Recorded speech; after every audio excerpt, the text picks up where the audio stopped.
Hey, this is Matt once again. What about in the video? There's another paid request, this time for Andrew. Thank you so much for that. And for those interested in requesting pretty much any type of videos, topics, reactions, commentaries, reviews, re-reviews, what have you, feel free to send it either directly to my PayPal or join my Patreon. Both links are down below in the info box. Now, did I use any background noise or anything of the sort? But this time, the request is for Jumanji. I don't have the case, I just have this. It's on Blu-ray. Sadly, there was no big features, documentaries. Would have been nice to have a new interview with Robin Williams before he passed away, all that jazz. But sadly, that's not the case. But Jumanji is a film I do remember when I was a kid and always enjoyed it. Still enjoy it to this day. I liked it more than the Jumanji sequels, which I know those made a lot of money. I never read the source material this was based on, but I do like the concept. The concept being, or the setup I should say, is Robin Williams' character as a kid. His father is a very strict guy, going to send him to boarding school. He's, of course, against that. He has his friend, Alan Grier, who works at this shoe company. One thing leads to another. He makes a mistake, but Alan Grier takes the fall and gets fired for it. The kid has a blow-up with his dad over certain things. He runs off and finds this board game called Jumanji. Plays with this girl who's a friend. But during the game, when you play the game, there's this little crystal ball type of thing in the middle, and certain things are told, and real things happen. A variety of things from this jungle area of Jumanji within the game. One thing leads to another. The kid is sucked in. I think if you roll a 5 or a 7 or something, you could get out, but the girl, after the swarm of bats, gets scared, and the kid's missing for 20-some years. Go to present day, these two kids whose parents died in a skiing accident, Kirsten Dunst, and I forget the kid's name, the boy. But yeah, Kirsten Dunst, who will later be Mary Jane in the Sam Raimi Spider-Man movies, and she'd been in a lot of other stuff. The little boy, I know he was the voice of Chip in Beauty and the Beast, the animated movie. I believe he also voiced Tails in some of the early Sonic the Hedgehog cartoons. And Kirsten Dunst, honestly, she was a better actress as a kid than to me as an adult. Because I'm not a big fan of her in movies when she got older. Just not a fan of her acting. I thought she was much more natural as a kid. That's just me. I thought she actually did a decent job, say with the kid, brother and sister. They find this game after they moved in with their aunt to this new place. They start playing it. I love the look, the setup of the game. I think it looks very cool, very eye-catching, the way it folds out, and the pieces move on in their own. And I'm wondering, is it magnets, something else to that? And of course, as you play, real stuff happens, including the character Alan, as a kid, comes back, but because it's been so many years, he's now an adult with a beard and all this stuff. And Robin Williams is a joy in this. He's a lot of fun. There's not a lot of room for improvisation in this one compared to other movies, so maybe it's not his funniest performance. But I thought he was still a joy to watch. It was still great to see him in this adventure, even if it's a family movie, that's fine. And it's great to see him do a little bit outside his comfort zone. A little bit of action, a little bit of an adventure, and a little bit of acting. Like when, after all these years, he finds out what happened with his dad, and what happened to the company, and the ghost town type of remnants of this facility, of this factory. And realizing that his dad really did care for him, that his dad really did love him, that his dad put all of his money into finding his son, because his son meant more to him than the company, and even brought the company to the ground. Because he didn't, the father didn't care, he just wanted to find his son. And sort of this regret in Robin Williams, and wishing he could change the past. Also, they have to get the girl from back in the day, because it's her turn, and the grown-up version is Bonnie Hunt. Bonnie Hunt is a lot of fun. I thought her and Robin Williams worked very well together. They were two puzzle pieces that fit perfectly together. And Bonnie Hunt is a lot of fun. She is like, wait a minute, is that you? And then when they show her the game, she's like, whoa, you know, I don't want anything to do with that. No, I was in therapy. Blah, blah, blah. She's not annoying. She's not irritating. She's not Mary Sue. She's none of that jazz. Then there's two people, along with this kids, working together and going through all of these adventures. And one of the many reasons why I like this more than, say, the other films after this, with The Rock and Kevin Hart, number one, I like the characters more. And number two, I felt a bit more of the heart where, like, these kids lost their parents, and this guy, you know, Robin Williams, you see that his own father rubbed off on him, so he's a bit harsh at some of the kids, and then he realizes that he's becoming his own father, and he tries to take care of these kids. And I saw a bit more heart, I saw a little bit more character in this movie compared to those later films. Also, the humor in this is a lot less cringeworthy. It's not people dying because their weakness on this video game is cake. So Kevin Hart gets killed by cake. It's not, oh, what's funny? Jack Black pretending to be a lady. And this whole weird thing where it's the avatars, so the people you're not watching are not really real people. They're just figments of the real people's...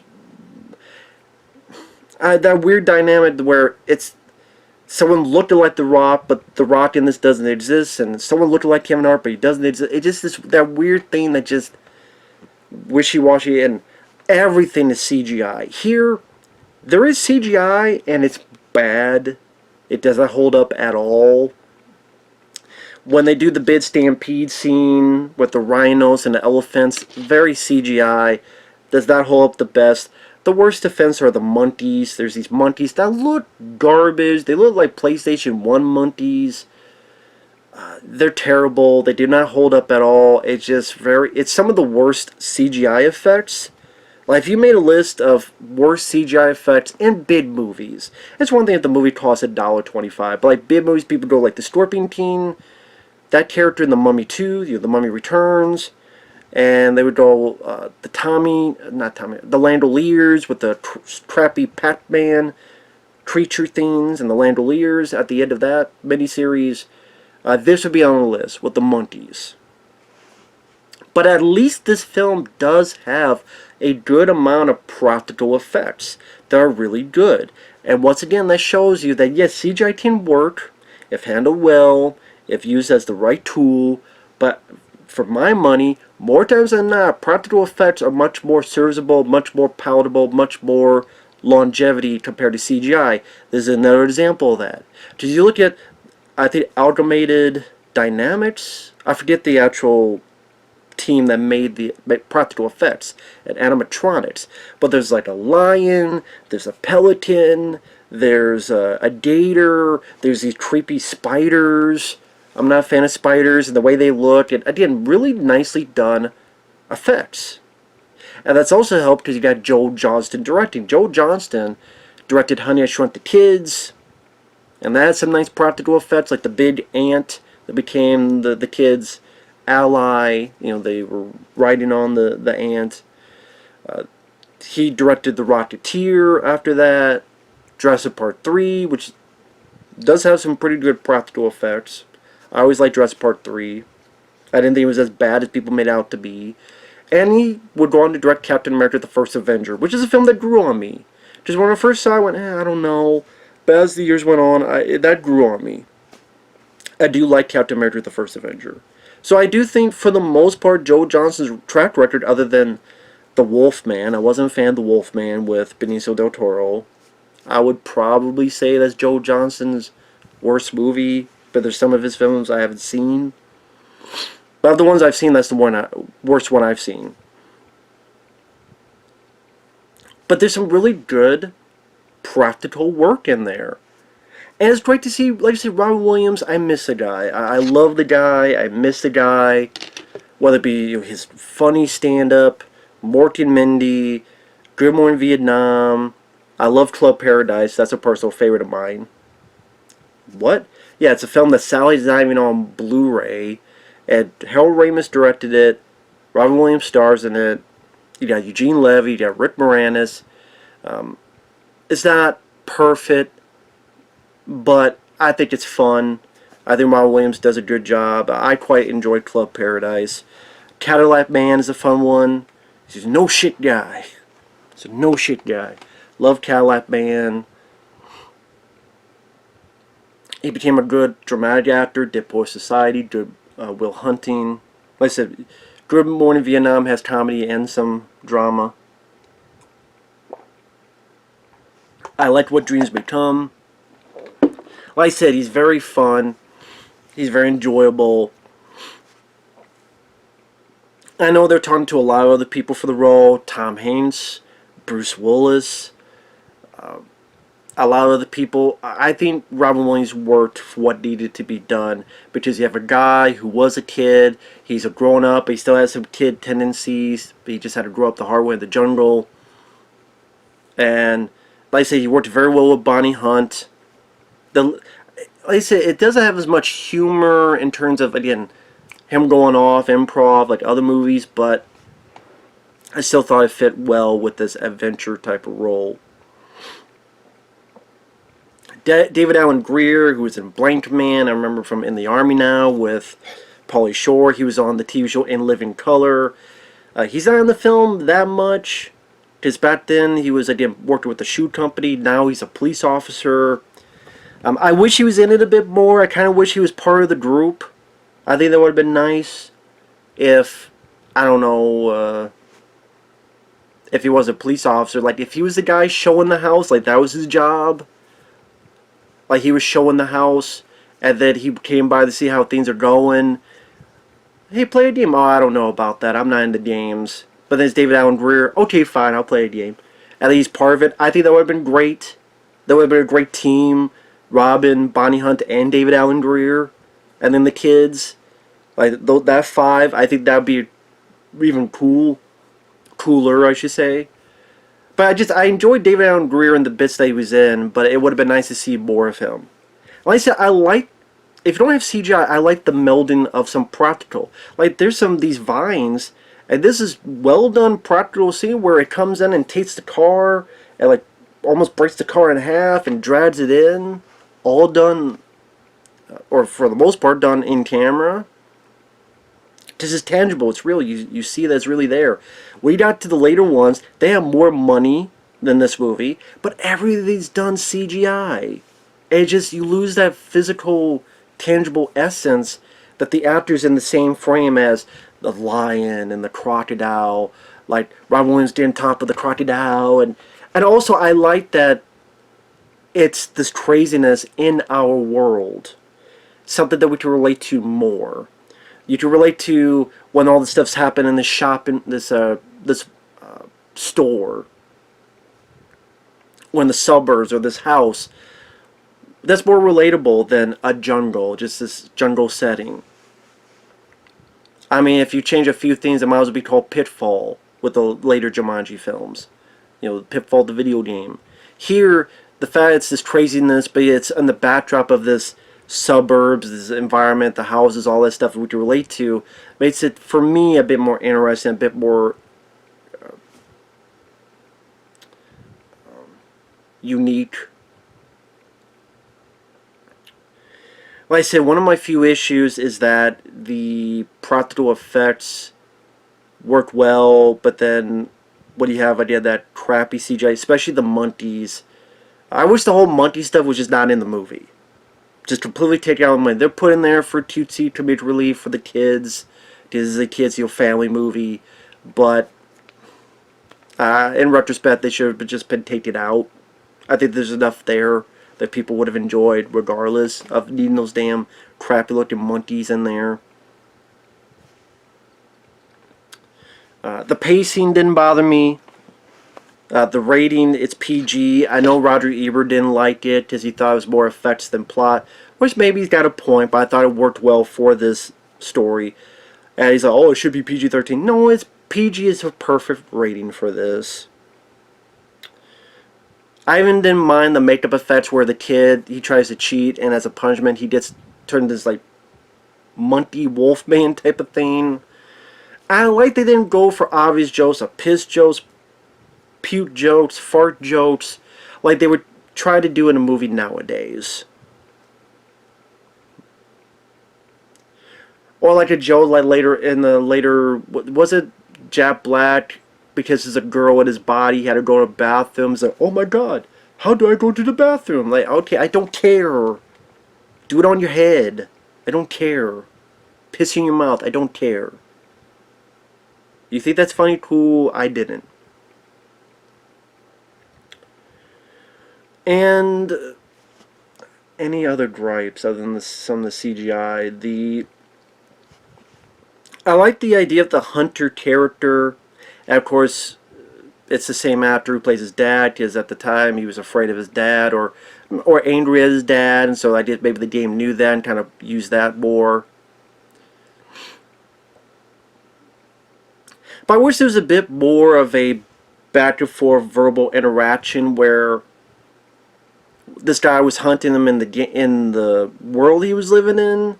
So maybe like reference of past adventures or past hunts or past stuff, like they know each other a bit more, and maybe sort of verbal back and forth. But it's mainly the hunter there to either get the Home Alone treatment in the department stores, or kind of be there and fumble around, and I'd just be another type of villain for Robin Williams to be scared of. But this is also to pinpoint, sort of by the end, him standing up to his father, but it's not his father, but it's a way his father as well. So by the end, he's not afraid, he's going to stand up to him instead of running away.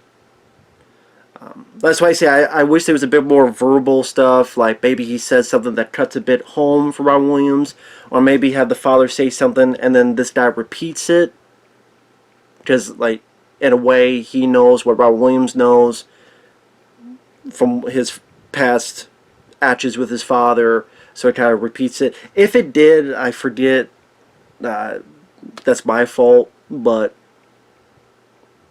I do fuck up a lot of times.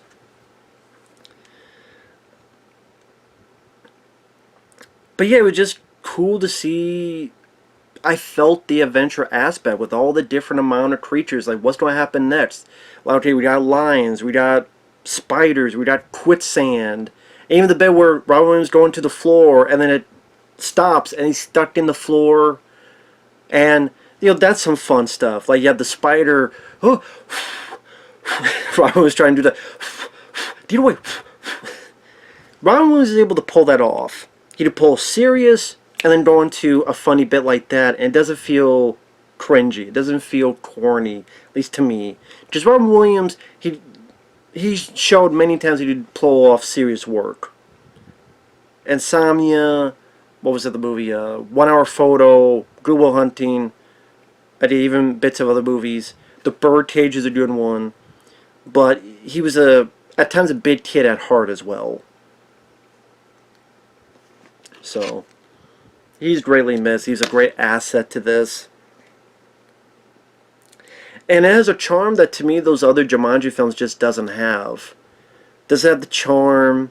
Again, make it to a video game. The whole Avatar thing, I already said that's a bit weird. And then just the humor. What jokes are there. Kevin Hart being annoying. The Rock being The Rock. Being morbid with they got superpowers because they're in a video game, blah blah blah. While these, they had to work with in this world. Well, no, it's not realistic, but Robin Williams wasn't bouncing like a video game character. He's swinging, he almost gets hit by the line. He's on the gator, he's doing all these dangerous things. You know, the whole house flooding up. I mean, it's that sort of what the hell's going to happen next, and a lot of it is. It goes out in the world to expand itself, but also a lot of it's in this one place, and like, God, what the hell's going to happen next? As kind of that fun house of quality of what's around the next door, what's else going to come out of this board game.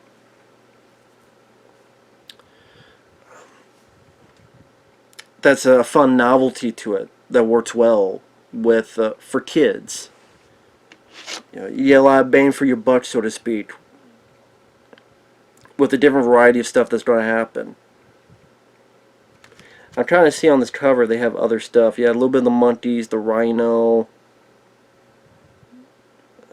stuff of that nature. But yeah. But yeah, Jumanji is a fun movie. It's an entertaining film. I did, other than some of the CGI and some of it still holds up well. Like I said, Bonnie Hunt and Robin Williams I thought worked well together. The kids were not annoying to me. They didn't irritate me. They didn't make me want to plug my ears and say stop it. The interactions, the way people behaved, consider the situation, I could understand. Yeah, I didn't feel there was something too out of left field, at least to me personally. And overall, I just thought, again, it was a very fun, entertaining movie, and Robin Williams is greatly missed. There was kind of a sequel, but not really. It's in the same vein, Sathura. I think like in the that was also based on the book, and they're related. The books. Sathura I didn't mind as well. It's pretty much Jumanji, but in outer space and more space stuff. And yeah, for some reason I like that concept. That's a pretty decent movie too. I like Jumanji more. Robin Williams is a big reason why, but I do like Sathura for what it is. That's a decent one too. And I thought Joe Johnston made it work. He knew how to work with effects, worked with the Rocketeer and Honey, I Shrunk the Kids. He was knowledgeable on that. He had a good cast to let them pick up that work. And like I said, it went at a good pace. I forget how long the movie was, because I was just enjoying it. I wasn't paying attention to how long the movie was. Let's see. Let me see. Is there any other thing on here? I should have looked this up before, but I want to see if there's any other interesting tidbits. And the movie was a hit. The movie was fairly successful. I think it was in the top 10 biggest hits of that year of 1995. In 1995, there's a lot of good movies. I mean, Die with a Vengeance, among others. And I forgot there was a cartoon. Yeah, there was a cartoon. I forgot about that. But real quick, like, I forgot Joe Johnston worked on The Page Master, and he's doing a film called Shrunk. That's not related to Honey, I Shrunk the Kids, is it? Oh God, it is. In February 2018, a reboot film was in development. A legacy sequel. Nick following the footsteps of his father, Wayne Szalinski, and becoming a scientist inventor. By December, Joe Johnston had entered early negotiations to return the franchise. Rick Moranis entered early negotiations. It seems like that's a film he seemed very, I'm going off tangent, I know, very adamant about, because he returned even for sequels, like the star in Honey, We Shrunk Ourselves. He's like, that's the thing that just, I guess really because that's his one franchise. I got a franchise and that's it. You know, Ghostbusters, he's, you know, very small role, support. This he got to be the star in. So, what was the name associated with it? Josh Gad as Nick Szalinski? Oh God, not Josh Gad. In January 2022, Josh Gad stated that he and Rick Moranis had once again started collaborating in preparation for the sequel. As of October, no news has been heard of. Okay, so that puts it, whatever. We don't need a fucking legacy sequel with Josh Gad. Anyway, sorry I went off tangent there. As some of the writers, you had Jonathan Hensleigh was one of the writers. Speaking of, you know, Die with a Vengeance, he was one of the guys who worked on the script of Die with a Vengeance, and he would go on to direct The Punisher with Thomas Jane in 2004. And I don't know the other writers. Shooting took place in various New England locations. Amalgamated Dynamics was the animatronic puppetry work. And ILM did not, like, their effects don't hold up the best, so I don't really have a lot of praise for ILM. I mean, yeah, some of the line may be digital, but there was some practical as well that I saw. Some of it was practical. And the boy's name is Bradley Pierce. 3.5 hours of prosthetic makeup application for a period of 2.5 months to film the scenes where he slowly transformed into the monkey. And yeah, it made a lot of money. I'm kind of curious what it has on IMDb. Again, sorry about the hesitation on that. But since that'll be the last thing, once again, Jumanji is a fun childhood movie. I don't like it just because of nostalgia. I think Robin Williams does a good job. I think it's a fun adventure for the kids. There's nothing in it that's going to make them scared or crazy or gross them out. 7 as a 7 on IMDb. I'm surprised, but nice. So I'm not the only one that liked the film, apparently. I am surprised, though.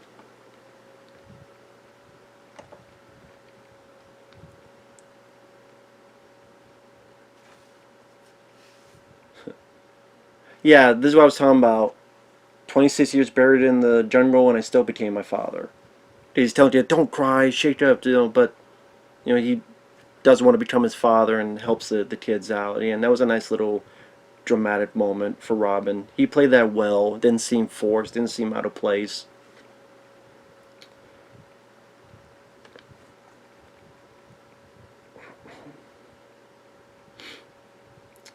Oh, they filmed in Keene, New Hampshire, and apparently the town cared for him.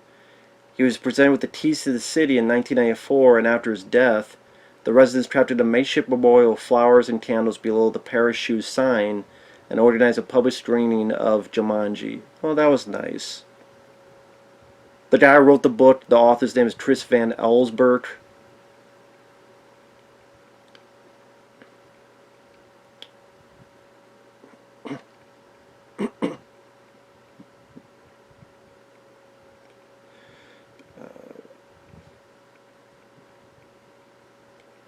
Sorry, I wanted to check real quick.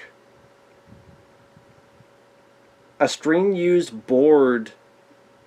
The Jumanji game board was very popular, and a string-used one was sold in 2014 for $60,000 on eBay.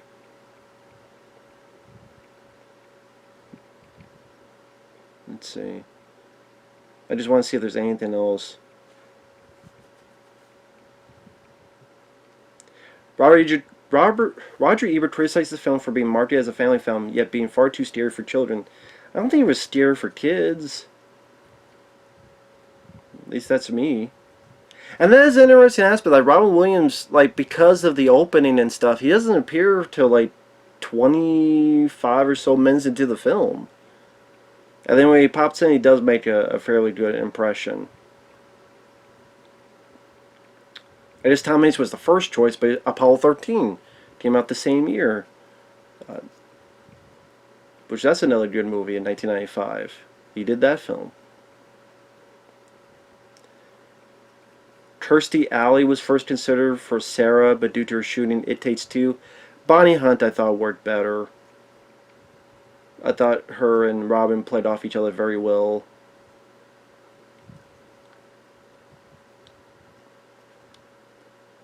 But yeah, I'll just end it there because you guys can see the trivia if you want. But with that said, thanks for watching. Take care. Still a fun childhood family entertainment. Bye-bye.